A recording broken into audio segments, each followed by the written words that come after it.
Come back series ಅಲ್ಲಿ ಇದು day 5. Night homework ನ ಬರೆಯೋದ್ ಮರ್ತೋಗಿದ್ದೇನೆ ಅನ್ಬಿಟ್ಟು ಬೆಳಿಗ್ಗೆನೆ ಎದ್ಬಿಟ್ಟು ಹೋಮ್ವರ್ಕ್ ನ ಬರೆಯೋಕ್ ಸ್ಟಾರ್ಟ್ ಮಾಡಿದೆ. ಹೋಮ್ವರ್ಕ್ ಎಲ್ಲ ಮುಗಿಸ್ಕೊಂಡು ಕಾಲೇಜ್ಗೆ ಹೋಗ್ಬೇಕಂತ ರೆಡಿ ಆಗ್ತಿದ್ದೆ. ಇವತ್ತು ನಮ್ಮ ಅಪ್ಪ ವ್ಯಾನ್ ಹತ್ರ ಬಿಟ್ಟು ಬರೋದಕ್ಕೆ ಇರ್ಲಿಲ್ಲ, ಬೆಂಗಳೂರಿಗೆ ಹೋಗಿದ್ರು. ಸೊ ಅದಕ್ಕೋಸ್ಕರ ನಾನು ಜೂನಿಯರ್ಗೆ ಫೋನ್ ಮಾಡಿದ್ದೆ, ಬಾರೋ ಕರ್ಕೊಂಡೋಗು ಅಂತ. ಬ್ರೋ ಬರೀ 10 ಮಿನಿಟ್ಸ್ ಎಲ್ಲ ಬರ್ತೀನಿ ಅನ್ಬಿಟ್ಟು ಅವ್ನು ಎಷ್ಟೊತ್ತಿಗೂ ಬಂದಿಲ್ಲ. ರೋಡಲ್ಲಿ ಒಂದು 30 ಮಿನಿಟ್ಸ್ ವರೆಗೂ ಕಾಯಿಸಿದಾನೆ ಬೆಳಿಗ್ಗೆನೆ. ಇವನ್ನೆಲ್ಲ ಹೊಲ್ಟೋದ್ನೋ ಅನ್ಬಿಟ್ಟು ಮತ್ತೆ ಫೋನ್ ಮಾಡೋಣ ಅಷ್ಟೊತ್ತಿಗೆ ಬಂದ್ಬಿಟ್ಟ ಗಾಡಿಯಲ್ಲಿ. ಮತ್ತೆ ಇವ್ನ ಗಾಡಿಯಲ್ಲಿ ಕುತ್ಕೊಂಡು ಇವ್ರ ಮಾಮ ಕಡೆ ಹೋದ್ವಿ. ಅಲ್ಲೇ ಇವ್ನ ಗಾಡಿ ನಿಲ್ಲಿಸ್ತಾನೆ. ಸೊ ಕಾಲೇಜಿಂದ ಬರೋವರೆಗೂ ಅವ್ರ ಮನೆ ಹತ್ರದಿಂದ ಬರ್ಬೇಕಾದ್ರೆ ಅಲ್ಲೇ ಒಂದು ದೇವಸ್ಥಾನ ಇದೆ, ಅಲ್ಲಿಗೆ ಹೋಗ್ಬಿಟ್ಟು ನಾನು ಉದ್ಧಾರ ಆಗ್ಬೇಕು, ಚೆನ್ನಾಗಿ ಓದ್ಬೇಕು ಅಂತ ಮೊಕ್ಕೊಂಡು ಬರ್ತಿದ್ದ. ಅಲ್ಲಿಂದ ಸೀದಾ ಕಾಲೇಜ್ಗೆ ಹೋದ್ವಿ. ಸೊ ಅತ್ತ ಪ್ರಕಾರ ಬೆಳಿಗ್ಗೆಯಿಂದ ಸಾಯಂಕಾಲವರೆಗೂ ಕ್ಲಾಸ್ ಕೇಳ್ಕೊಂಡಿದ್ದೆ ಅಲ್ಲೇ. ಮತ್ತೆ ಮಧ್ಯಾಹ್ನ ಮೇಲೆ ಹಾಸ್ಟೆಲ್ ಹತ್ರಕ್ಕೆ ಹೋದ್ರೆ ಇವನು ರೆಡ್ಡಿ ಆಲ್ರೆಡಿ ಅಲ್ಲಿ ಕುತ್ಕೊಂಡು ಫೋನ್ ನೋಡ್ಕೊಂಡು ಗೇಮ್ ಆಡ್ಕೊಂಡಿದ್ದ. ಇವನು ನಮ್ಮ ವ್ಯಾನ್ ಅಲ್ಲಿ ಮಾಸ್ಟರ್ ಪ್ಲೇಯರು, ಬಟ್ ಆಡೋದಕ್ಕೆ ಬರಲ್ಲ.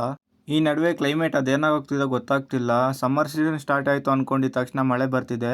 ಸೊ ಇವತ್ತಿಗೆ ಇಷ್ಟ ಗೈಸ್, ವಿಡಿಯೋ ರೆಕಾರ್ಡ್ ಮಾಡೋಕ್ಕಾಗಿದ್ದು. ನಾಳೆ ವಿಡಿಯೋಲಿ ಸಿಗೋಣ, ಅಲ್ಲಿವರೆಗೆ ಬಾಯ್.